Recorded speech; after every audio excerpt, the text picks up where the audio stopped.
All right, so before we get started, we need to set a couple of things. The first one is I want to acknowledge the fact that we are on land that is not our own. I want to acknowledge the fact that there has been blood, sweat, and tears that have been poured out, that have been taken out, lives that have been taken. I do not share that we stand on top of our ancestors' shoulders, because that would be too heavy. I do share that we follow in their path because they have laid the way. And so I want to put that out there first. I also want to take a couple of seconds to go on and just do a moment of silence. So for those who don't know, I do a lot of work in sexual health, HIV, AIDS, and last Sunday was World AIDS Day. So I'd like to take a moment. I just ask everybody to just get a thought, a person, anything in your head. Doesn't necessarily have to be somebody within the realm of HIV, STI, anything of that sort, but just somebody who may just need an extra spirit today, may just need an extra warm thought. And I just want us to close our eyes for a couple of seconds and just hold them tight. And in the midst of doing that, I want to take one deep breath so that we can hold in and let it out. All right? With me. Let's breathe in. Hold that person, thought, organization in your mind, and exhale. Ashe, ashe, ashe. And because I also believe in my elders and I believe in wisdom, I don't know any ages in here, so I'm not going to assume how old anyone is. But if you just feel as though you are the most seasoned person in the room, I'm going to ask for permission to start. I do this by saying Ashe. Who in here knows what Ashe is? Awesome. Ashe is the same as amen. It is so be it. And so what we do as an honor of respect, I want to ask whoever feels as though they're the most seasoned to give me permission to start. So I'll ask Ashe. Ashe. Thank you. We need to talk. We need to have a candid conversation. And so within this candid conversation, I need you to be as transparent as possible. Not transparent with the person next to you, not even transparent with me, but I need you to be transparent with you. And while we're doing that, I need you to contemplate and reflect on the statement, stop trying to fit into a mold that you were meant to create. I'm gonna say that again for those in the back. Stop trying to fit into a mold that you were meant to create. And just in case there was some people who missed the first two times, I'm going to ask you to say it with me or repeat it with me. Stop trying to fit into a mold. Stop trying to fit into a mold. Let's try this again. Stop trying to fit into a mold. Stop trying to fit into a mold that you were meant to create. that you're meant to create. Now ask me why. Why? I'm glad you asked. So when we think about it, think about the world, think about society. Whether it's the amount of melanin that's in your skin, whether it is the way you dress, whether it's the way you wear your hair, the perfume or oil you decide to wear, your religious affiliation, even your political affiliation.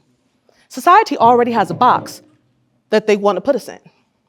The issue is when society decides they don't want to let us out of that box. What's even worse is when we get comfortable in that box and we then don't want to come out. But something I've learned along the way is that you got to get comfortable being uncomfortable. And just as they said earlier, when it talks about change, that's what this is about. And it is literally about stop trying to fit into a mold that you were meant to create. How many of you, sorry, okay, we're just getting to know each other because I need you all to be my people. But how many of you know at least one other person that may have altered their dreams, may have silenced their voice in that difficult conversation, or may have even denied who they were to make somebody else feel comfortable? To not hurt somebody's feelings, to continue on with that family legacy. In the midst of doing that, they're holding on to something that is not theirs. And so when we talk about stop trying to fit into the mold that you were meant to create, you go back to those places where we learned when we were little, or those things that we were told. I remember for so long attempting to fit into a mold to make other people feel comfortable, attempting to silence my voice because I don't want to scare anybody else, attempting to be comfortable in dimming my light so that other people will be okay in not shining theirs, instead of shining my light to help empower others to therefore shine theirs. When we step into where we're supposed to be, there's a thing that's called alignment. When we don't step into where we're supposed to be, Spirit will tell you. So I don't know who was up here, but even before I was in the career field, Spirit was like, you need to get out. That's not where I want you at. But I was like, it's comfortable here. I got a check. I know where it's coming from. I got insurance. That's not what I said. You need to get out of there. So I held on to it a little bit longer. I was like, well, maybe I'll go part-time. And then I was getting ready to transition out to part-time. And one of my girls who was in the House of Representatives was like, hey, I'm getting ready to switch out. I'd love for you to consider taking this position. My dream job, literally with one of the most amazing people that I've known and just watched in politics. So I'm like, oh, this is my dream job. Spirit's like, that's not what I said. You talking about a dream job, I'm talking about a life mission. When we have work to do, we're called to do it. We have to be willing to stop trying to fit into a mold that we were meant to create. Why? Because the level of suicides that have raised tells us why. The level of mental health, the cases that continue to come up, tells us why. The continual homicides tell us why. Because the reality is, whether we do the work intentionally or whether we don't, it's going to come out in one way or another. Usually, though, if we don't do it intentionally, it's going to come out in a way we don't want it to. And so, no, I'm not saying at all that it's going to be easy. I am saying that it's worth it. I'm saying that it is a marathon, it is not a sprint. I'm also going to guarantee you it's probably going to hurt like hell. But getting to that other side is so worth it. And so as we go through this, what does that look like, or what are some of those pieces? The power of self-acceptance, embracing your unique identity. Take the time to figure out who you are. Take a break, take a breather. It's almost the new year. Take a day. If you can take it, take a week. I don't know who your higher power is. I don't know what your higher power is, but tap into whoever your higher power is. And you create your narrative. Don't be somebody's main character in their story. Create your own. Because when you don't, I guarantee you, you will absolutely regret it. Challenge the social norms. Don't just accept the status quo. Don't just accept what people are telling you. Those are things that we do not want to do. What happens is that when we do that, we're just falling in a line. And that's what people want us to do because it's comfortable. But if we're making sure that we're stopped trying to fit into a mold that we're meant to create, we're going to make people uncomfortable. And that's okay. And then lastly, but definitely not least, living aloud unapologetically. Be who you are. Freely, holistically, whatever that looks like. No, everybody may not agree with you, and that is perfectly okay. I remember when I was first going for my house, I had no idea. I didn't even want to stay where it was. But I remember my sister-in-law asking, are you sure that house is supposed to be for you? I didn't have a job. I was literally, like I said, I wasn't planning on being out there. And so my comment changed, and it was like, okay, Lord, if this house is meant for me, then I need you to work it out. So every day it was like, Lord, thank you for my house. Thank you for my house. I got that house with no job. There was no credit check, like none of that stuff, no down payment, no nothing. What God has for you is for you.